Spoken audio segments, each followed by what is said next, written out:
So we have just had the screening of Ian Gordon's Superterranean. Is that right? Yes, that's right. Yeah, you've got I'm always really paranoid about how I pronounce things, because your other film that's showing shortly is called Superterranean. And I'm never going to get that. I'm never going to get that. But you're going to love that film. It's very different, I would say. We're not going to talk about that film. Yep. It's like Fight Club. Let's talk about this film. So, first of all, where did your idea come from? And let's talk about the fact that, you know, like your progress with this film was kind of impeded, wasn't it, by...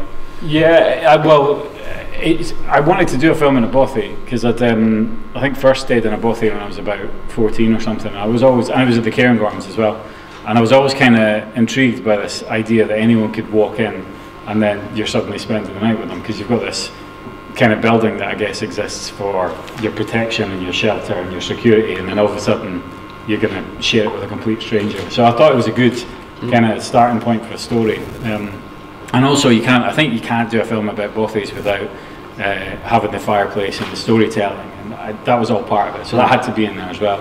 And I wanted to do something with Scottish folklore, so I was quite inspired by Robert Kirk's The Secret Commonwealth, which was the book he was reading from, which is a real book, and it's kind of on Scottish folklore, so that had kind of given me the idea of the co-walker and things. And then so it was actually filmed before coronavirus came along, but I was just finishing it up and trying to get it into festivals and things like that, just as coronavirus was arriving. So I thought, this will be all right, this will all blow over, you know. The festivals are still going to be running in the summer and stuff like that. So that was in itself quite an isolating experience, having worked on it for 4 years and then all of a sudden finding that it looked like I might never get it in front of an audience. So it was really special to have this opportunity. Thank you very much. Thank you for bringing it to us. Did you, in terms of like the difficulties with shooting, because I noticed you put on something on social media the other day, because it was an isolated location and getting out there to shoot. Yeah. So do you want to talk a bit about the difficulty of actually getting out there and shooting? There was a few locations, so everything was shot in the Cairngorms. The actual bothy, the interior, was an Airbnb, so it was a bit more comfortable than it looks. We had to strip it out to make it look a bit more austere, but it wasn't too inaccessible, but the exterior stuff was all, 10, 15 miles away from kind of the nearest place you could park a car. So we biked, my brother and I, who's in the audience, biked most of the long kind of parts of the location, then we'd hike up a hill or something like that. So we filmed on the top of 2 Munros as well. The aircraft wreckage you saw was from Carn and Tagar Store, which is literally on the summit of the hill, so that's at 1,000 metres or so. And the last scene was filmed on Ben Macdui, which is the second highest mountain in Scotland, so we literally had a mountain to climb there. But I mean, I kind of loved that, because being in the bothy was great. We had some good times. We just had the fire going at night, and we would just kind of wrap each night and just stay there, and people were sleeping in the bothy as well. So that was nice. But for me, the fondest memories were the ones where you were going a lot further away and you were seeing some real wilderness, and literally, and David will attest to this, we were going 20 odd miles and filming for an hour, because that's all we had, because we had to get back again, and we'd be at the top of these hills at 4 or 5 o'clock and thinking, this is getting a bit late, we better go or it's going to get dark. And also the scenes that you saw outside in the dark, they were filmed at the top of a hill near where I live called West Lomond, and that was a proper storm, so that was really tough, because it got so dark I thought I was going to lose all the equipment in the heather, because we had it covered over so it didn't get wet, and then you couldn't see anything with your camera, holding torches and head torches and stuff like that. And those lanterns are rubbish for actually lighting up your way. They're good for lighting up a room, but you can't see, they don't shine any light down the way. So when did the decision come to make it very much like a one-hander? As in all in the one location?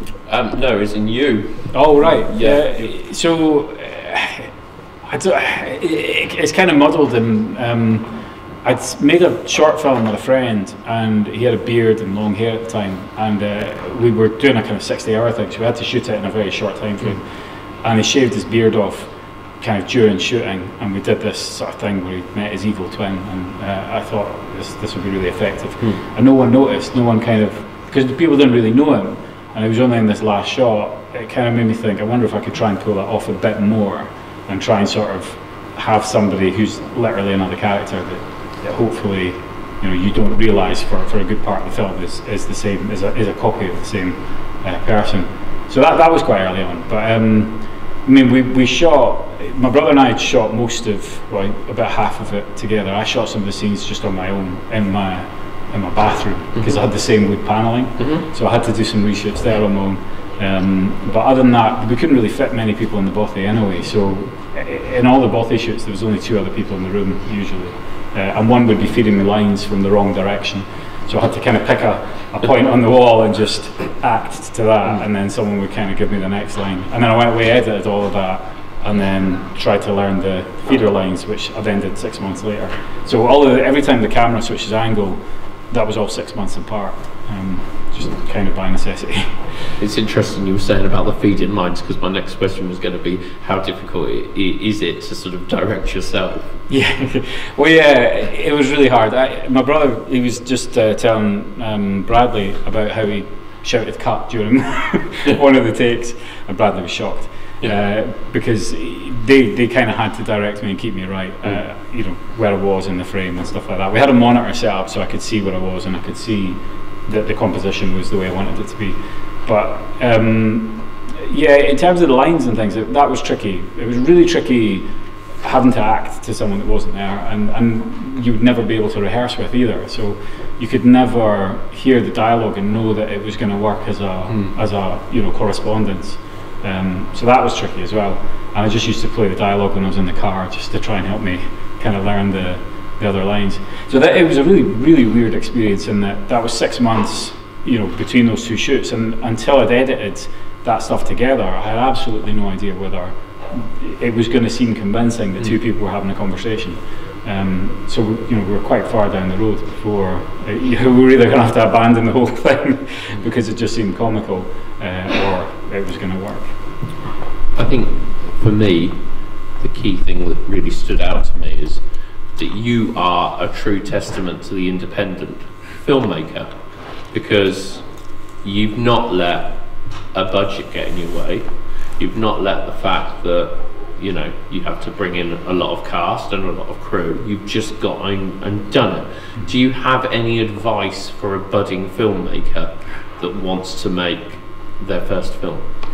I mean, there's a lot of good advice out there. I think it's all true. You make all the mistakes people say you're going to make, and I think you kind of have to make them anyway. I was told quite early on, you should pick a genre and lean into it, so people kind of know what to expect, and they know, you know, if it's a horror film, they sort of know what they're signing up for. And I did not follow that advice because it's not a film that kind of, you know what you're signing up for, and it's not really a film that reveals itself. In fact, you probably spend quite a lot of the film trying to work out what it is about and what kind of a film it is.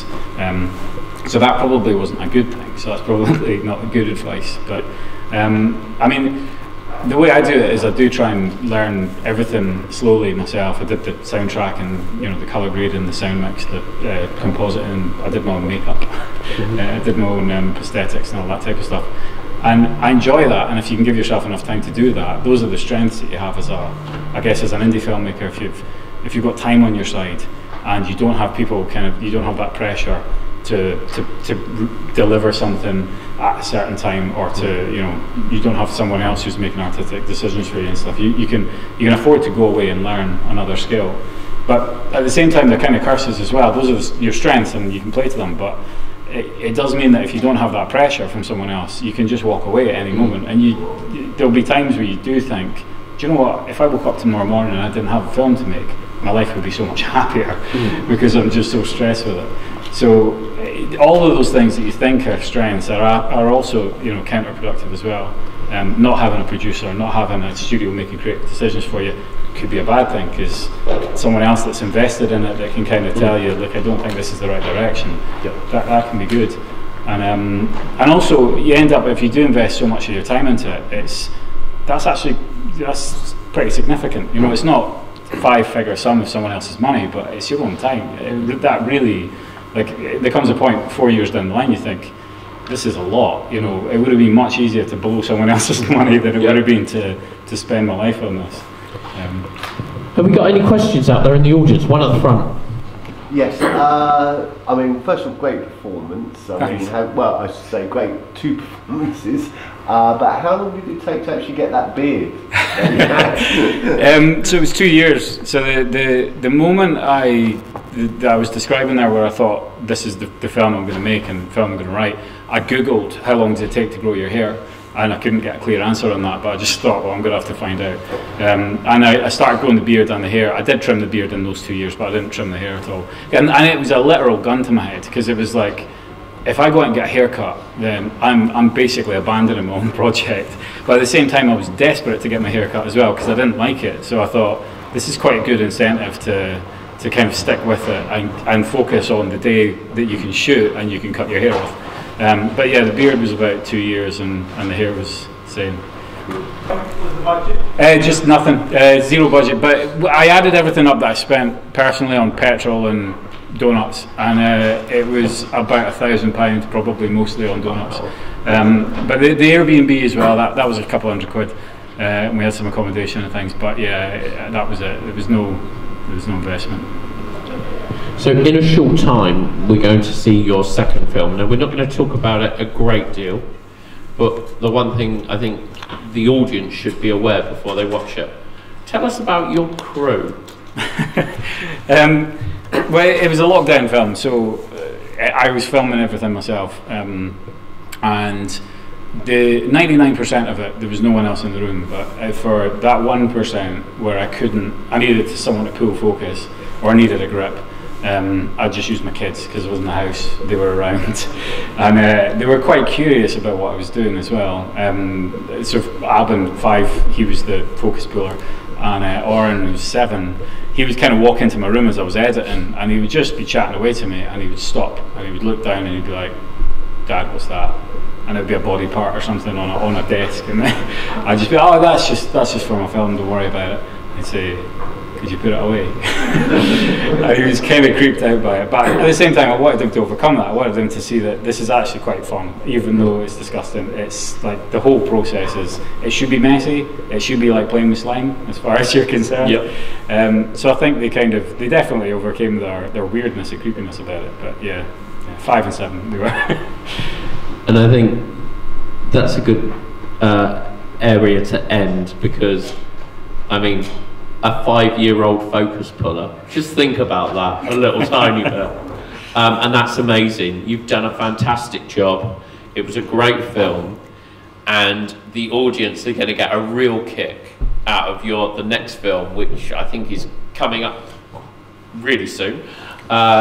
So yeah, give a round of applause to Ian. Thanks very much.